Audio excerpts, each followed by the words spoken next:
Je vous en prie, arrêtez, ai-je murmuré à voix basse. J'ai fini par saisir sa main. S'il vous plaît, il y a d'autres passagers. Il s'est arrêté un instant, puis a chuchoté. Ne vous inquiétez pas. Personne ne le saura. Était-ce parce qu'il était un inconnu que je pouvais lui confier mes pensées les plus intimes? Était-ce pour cela que même ces mots de réconfort, si banals, me touchaient si profondément? L'histoire commence maintenant, à bord d'un autocar de nuit Paris-Marseille. J'ai 46 ans cette année. Après une violente dispute avec mon mari, j'ai fait mes valises sur un coup de tête et j'ai quitté la maison.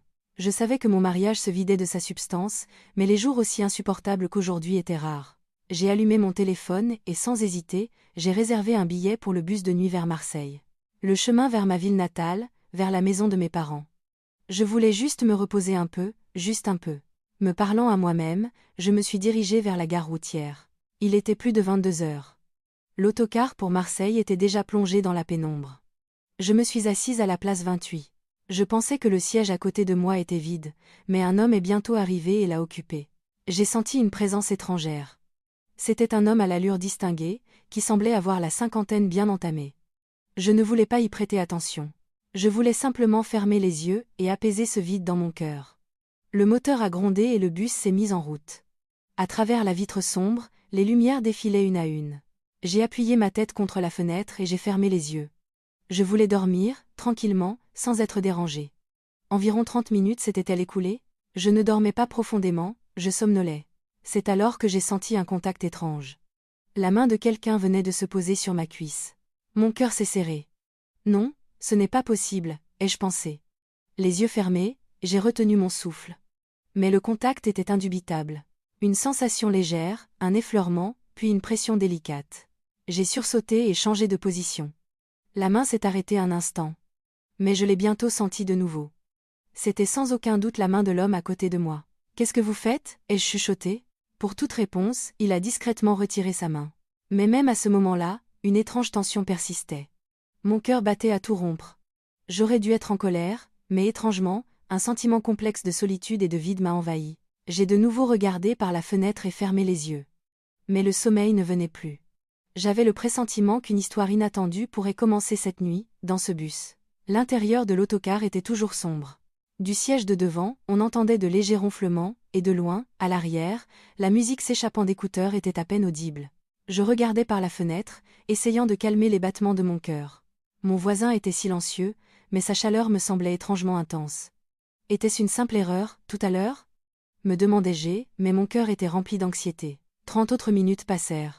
Je l'ai senti à nouveau. Cette fois, c'était plus clair. Une main effleurant prudemment mon genou. J'ai tressailli et tourné la tête.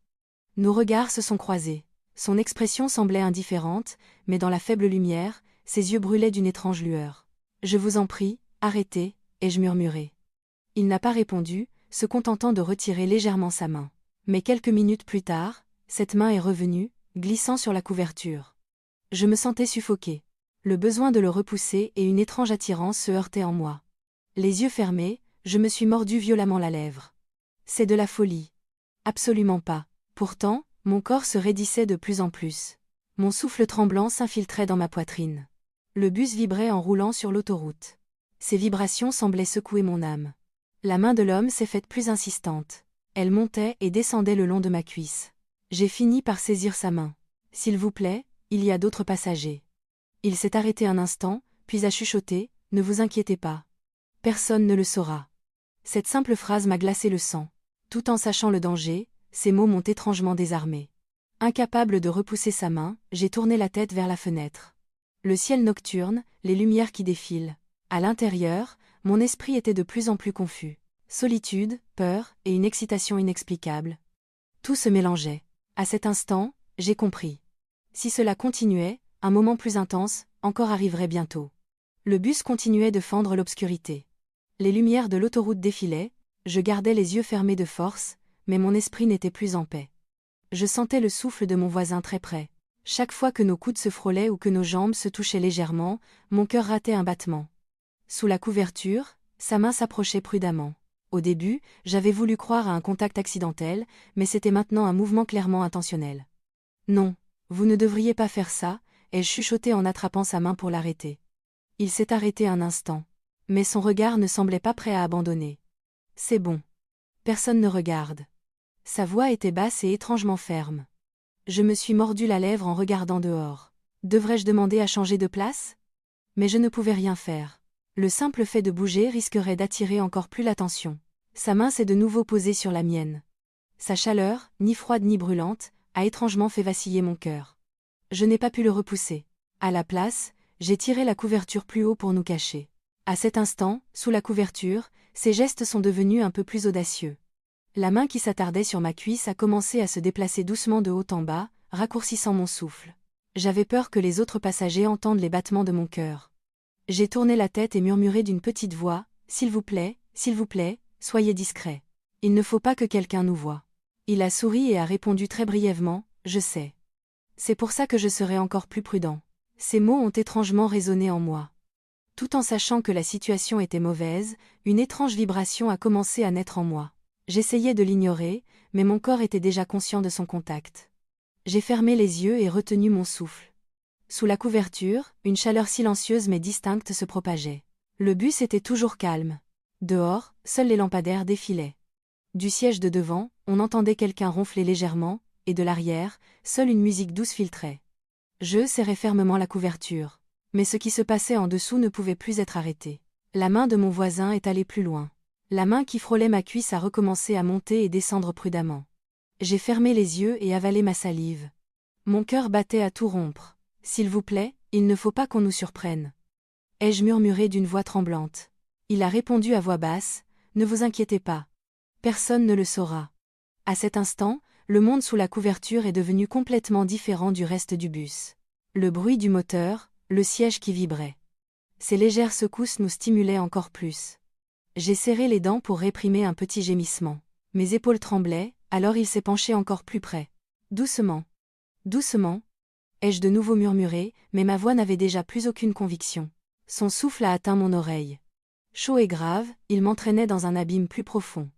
La couverture était devenue notre refuge secret. En dessous, nous n'étions plus un homme et une femme étrangers. Ces gestes n'ont pas cessé, et le désir refoulé a finalement explosé. J'ai couvert ma bouche avec mes deux mains. Mon corps entier s'est raidi de tension, essayant de ne pas émettre le moindre son. Mais le frisson qui montait des profondeurs de mon être ne pouvait être caché. L'homme m'a serré fermement contre lui, bougeant au rythme des secousses du bus. À ce moment-là, j'ai senti de tout mon corps que j'étais en vie. Une situation interdite, la peur d'être découverte, et un plaisir intense qui submergeait tout le reste. Cet amour étouffé brûlait avec d'autant plus d'ardeur. Les lumières défilaient à l'extérieur, et le temps passait cruellement. Après un court instant où tout semblait s'être arrêté, j'ai baissé la tête et fermé les yeux. La main de l'homme s'est lentement immobilisée. Mais mon cœur battait toujours la chamade. Après ce moment ardent qui avait pris feu sous la couverture, j'ai su que j'avais emprunté un chemin sans retour. Le bus roulait toujours dans la nuit. Mais mon cœur, lui, ne connaîtrait plus jamais la paix. Après ce moment intense et silencieux sous la couverture, je suis resté un long moment sans pouvoir relever la tête. Mon cœur battait toujours vite, et le bout de mes doigts ne cessait de trembler. L'homme à côté de moi regardait tranquillement par la fenêtre, comme si de rien n'était. Je me suis mordu la lèvre, me répétant, « Qu'est-ce qui vient de se passer ?» Tout en pensant que c'était mal, mon corps et mon esprit étaient encore captifs de l'écho de cet instant. Mon reflet dans la vitre montrait un visage rouge, méconnaissable. « Ça va ?» a-t-il demandé très bas. Pour toute réponse, j'ai hoché la tête. J'avais peur que si je parlais, mon cœur ne se dévoile entièrement. Le bus entrait progressivement dans Marseille. Les lumières extérieures se multipliaient et les gens commençaient à se préparer à descendre. Moi aussi, j'ai prudemment commencé à rassembler mes affaires. Mes mains tremblaient tellement que j'avais du mal à fermer la fermeture éclair de mon sac. Il a observé mes gestes un instant, puis a doucement saisi la lanière de mon sac pour m'aider. « Faites attention en le portant. » Sa voix était calme, mais dans son bref regard, une flamme non éteinte subsistait. J'ai évité son regard et regardé par la fenêtre. Mon esprit était un chaos. Cet homme et moi, nous ne connaissions même pas nos prénoms.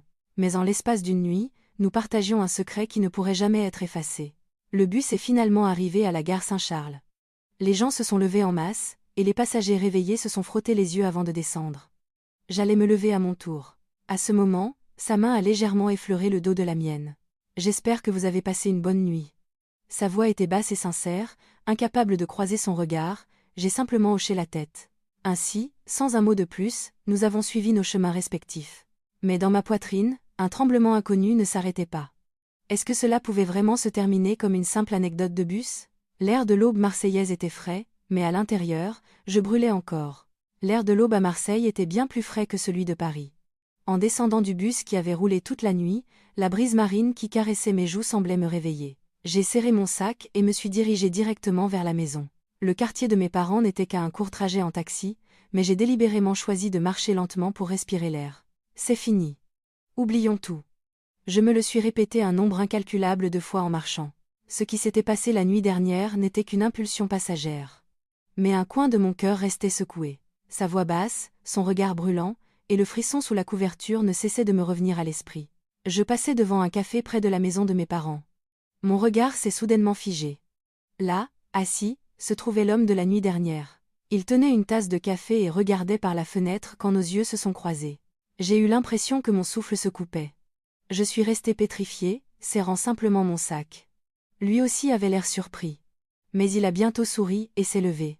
On se revoit ici, sa voix était basse et calme, mais elle contenait une étrange vibration inexplicable. J'ai hésité un instant, puis j'ai forcé un sourire en hochant la tête. Oui, quelle coïncidence.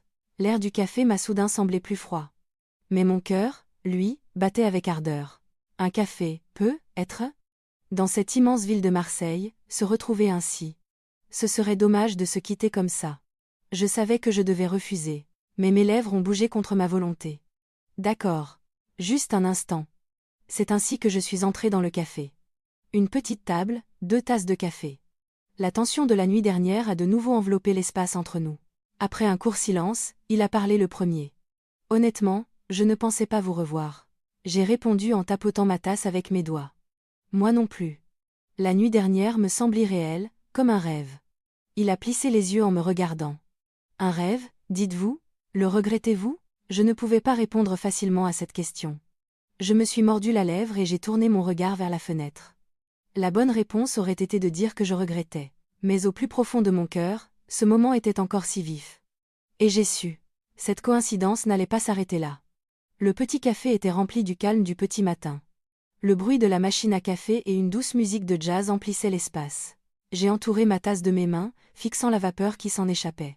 Il a observé mon visage un moment avant de dire prudemment, « En fait, depuis la nuit dernière, je n'ai cessé de penser à vous. Pour savoir si vous alliez bien. » J'ai répondu avec un sourire amer, « Bien ? Je n'arrive toujours pas à y croire moi-même. Que quelque chose comme ça ait pu arriver. » Il est resté silencieux un instant, puis a ri doucement. Moi non plus. Mais étrangement, je ne le regrette pas. Ces mots m'ont fait sursauter. J'ai évité son regard et bu une gorgée de café. En fait, je venais de me disputer violemment avec mon mari. Je voulais juste m'enfuir n'importe où. C'est pour ça que j'ai pris le bus pour Marseille, là où vivent mes parents. C'était la première fois que je le disais à voix haute. Ma voix tremblait, mais je me sentais étrangement soulagée. Il a hoché la tête et m'a demandé avec un regard sérieux, « Ça a dû être très difficile », j'ai acquiescé.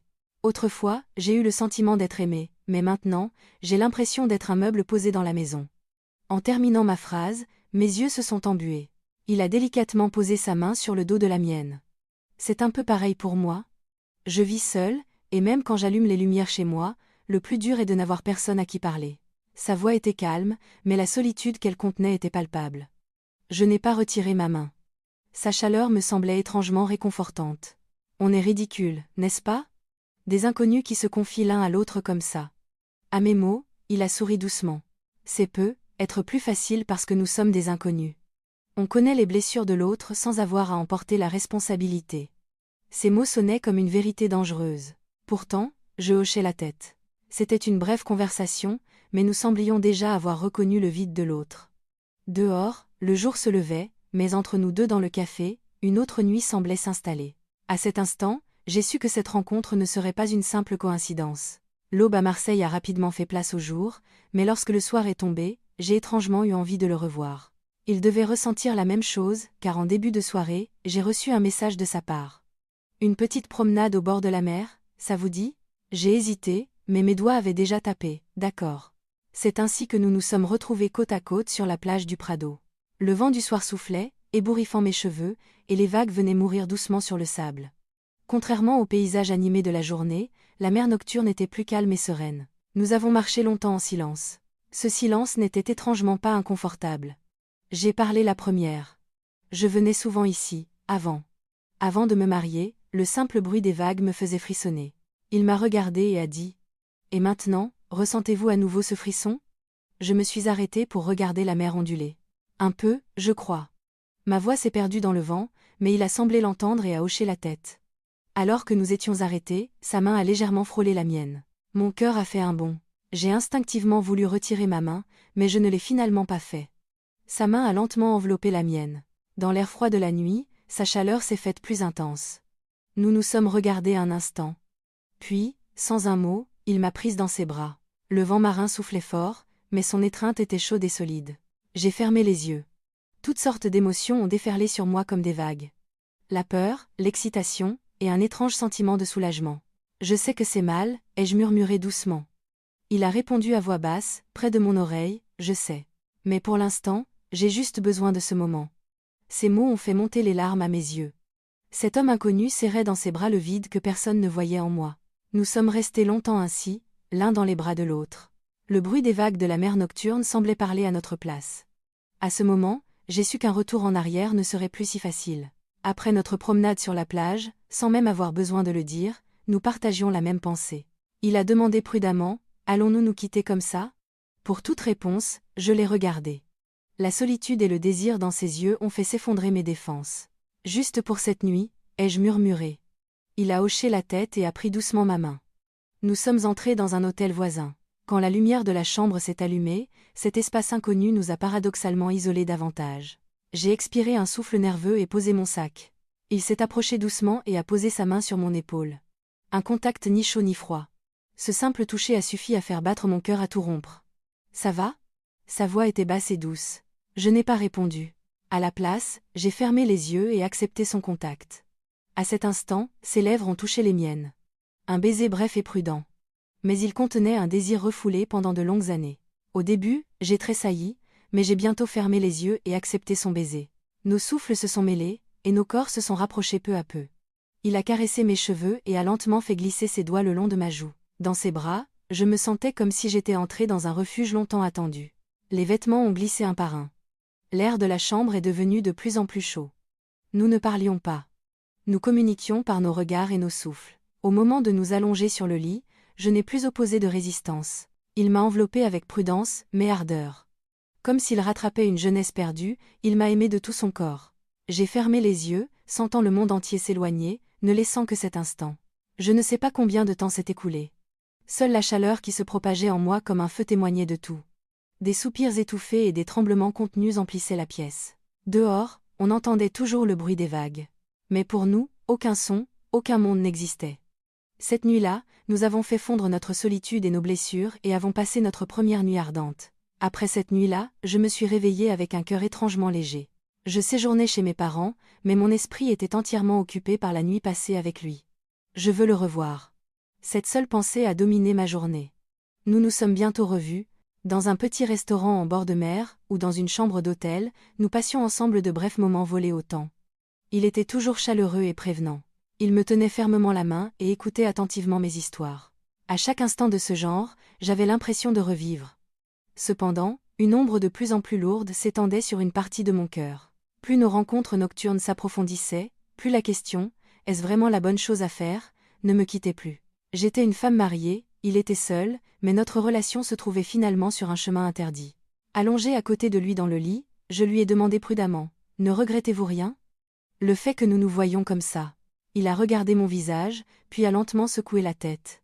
Si je regrettais, je n'aurais pas commencé. Pour moi, ce qui compte, c'est le présent. Ce moment où vous êtes à mes côtés. Ces mots étaient simples, mais ils m'ont profondément secoué. J'ai fermé les yeux et enfoui mon visage dans sa poitrine. Sa chaleur me retenait. Mais en même temps, le visage de mon mari resté à Paris m'est apparu. Une relation où il ne restait que des disputes, mais il était toujours l'homme qui partageait mon quotidien et mon nom. Cette pensée m'oppressait. Malgré tout, j'ai de nouveau cherché ses lèvres. Je voulais oublier le poids de la réalité. Je voulais, pour cet instant seulement, me sentir vivante, en étant simplement moi-même. C'est ainsi que nous nous sommes à nouveau étreints avec ardeur. À chaque souffle court, à chaque fois que nos corps ne faisaient qu'un, je ressentais un bonheur que je ne pouvais exprimer. Mais l'anxiété grandissait en parallèle. Jusqu'à quand pourrions-nous continuer ainsi ? Alors que la lumière de l'aube filtrait par la fenêtre, j'ai réalisé que ce que nous tenions n'était pas l'amour, mais un instant précaire, comme une corde raide prête à se rompre à tout moment. Les quelques jours de rencontres qui ont suivi ont été comme un rêve. Le jour, je restais chez mes parents, passant du temps avec ma famille, mais la nuit, je courais dans ses bras. Là, je n'étais ni une épouse, ni une fille, ni une responsable. J'étais simplement une femme, aimée et protégée. Mais ce temps doux fut de courte durée. Le regard suspicieux de ma mère, le quotidien qui m'attendait à Paris, et la présence de mon mari, ont commencé à resserrer leur étau autour de moi. Cette nuit-là, nous étions de nouveau dans la chambre d'hôtel. Dehors, le vent marin frappait contre la fenêtre. J'étais assise au bord du lit, tripotant le coin de la couette. Je vais bientôt devoir remonter. Ma voix tremblait, sans force. Il est resté silencieux un moment, puis s'est assis à côté de moi et a passé son bras autour de mes épaules. Je sais. Je savais que ça arriverait un jour. J'ai baissé la tête. Je ne veux pas partir. Mais je ne peux pas rester, n'est-ce pas? Il a regardé mon visage et a dit, moi non plus. J'ai peur de me retrouver seule à nouveau après votre départ. Ces mots honnêtes m'ont serré le cœur. J'ai enfoui mon visage dans son étreinte. Moi aussi, j'ai peur. De devoir retourner dans cette maison et de faire comme si de rien n'était. Le silence s'est installé dans la pièce. Nous nous sommes serrés fort l'un contre l'autre, sans pouvoir dire un mot. À cet instant, c'était comme si nous réalisions une fois de plus que nous portions la même blessure. Finalement, j'ai fermé les yeux dans ses bras et j'ai murmuré, « S'il vous plaît, serrez-moi comme ça, jusqu'à ce que je parte. » Pour toute réponse, il m'a étreinte avec force. Dans ses bras, je suis redevenue une femme, et avec lui, tout semblait disparaître. Mais même au cœur de cette ardeur, le temps passait cruellement. Je savais que le moment du départ approchait. La dernière nuit à Marseille est passée, et j'ai finalement pris mon sac pour me diriger vers la gare routière. J'ai brièvement dit au revoir à ma mère, prétextant un imprévu à Paris. Quant à lui, je ne lui ai rien dit. J'espérais que la séparation serait ainsi un peu moins douloureuse. Mais en montant dans le bus et en m'asseyant près de la fenêtre, je ne pouvais déjà plus retenir l'émotion qui montait en moi. Les lumières de Marseille que je voyais par la fenêtre, et les vagues de la plage où nous avions marché, se superposaient sans cesse dans mon esprit. Un instant plus tard, mon téléphone a vibré. Son nom n'apparaissait pas, mais l'expéditeur était sans aucun doute lui. J'espère que vous serez heureuse. Et souvenez-vous que vous êtes une personne qui mérite d'être aimée. J'ai doucement posé mon téléphone et fermé les yeux. Mon visage, reflété dans la vitre, était toujours rouge, mais il était maintenant empreint de tristesse et de regret. Le bus s'est engagé lentement sur l'autoroute. Le bruit du moteur a fait vibrer mon cœur. Je me suis souvenu de la chaleur de son étreinte, de sa voix basse qui résonnait à mon oreille, et des moments d'amour étouffés. Tout en sachant que ces scènes ne pourraient jamais être revécues dans la réalité, elles ne s'effaçaient pas facilement. De retour à Paris, je devrais redevenir une épouse, une belle-fille, et une personne ordinaire dans le quotidien. Mais ces quelques jours à Marseille étaient devenus une trace spéciale dans ma vie, une trace qui ne disparaîtrait jamais. Alors que la lumière du matin se répandait à l'extérieur, j'ai doucement souri. Oui, maintenant, il faut continuer à vivre. Mais je savais qu'au plus profond de mon cœur, sa chaleur et la brise marine ne s'effaceraient jamais. Les actes de cette femme sont clairement répréhensibles. Mais que pensez-vous de l'échappée d'une femme seule et mélancolique?